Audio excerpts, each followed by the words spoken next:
Mahakasika kosa indray ny dia ny filoham-pirenena tany Antsiranana dia nandritra ny fihaonan'ny filoham-pirenena Regional Mampianina indrindra tamin'ireo mpandraharaha ara-toekarena any an-toerana omaly alatsinainy dia nanamafy ny filoham-pirenena fa ny mpandraharaha no tena pitsehatra sy mpandray anjara lehibe amin'ny fampandrosoana ny toekarena.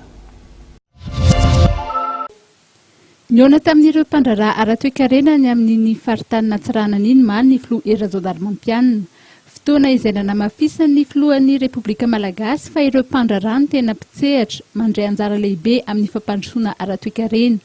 Mbola 3 isan-jaton'ny tsena iraisam-pirenena no voavalin'i Madagasikara raha toa ka tsena maro samihafa no misokatra ho an'i Madagasikara raha tsy ilaza afa-tsy ny African Growth and Opportunity Act na ny AGOA sy ny tsena ben'ny COMESA tsy Afrika Atsimo sy Atsinanana.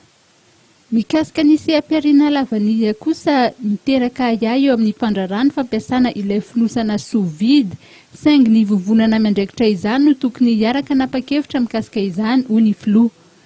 Misy ihany koa ny ahany mpandraharaha amin'ny fahelona fa misy ny kasa hividy ny maire Emeraude, ny mangarahara sy ara-dalàna ary ny fijerenan'ny fampandrosoana ny faritra ihany no fepetra ahafana manao izany na tsy hoy kosa ny filoha. Nanamafy ihany koa ny filoha malagasy nandritra ny fihaonany tamin'ny mpandraharaha tany Antsiranana ity fa tsy misy ny fampandrosoana mahomby raha tsy misy ny famarina toerana.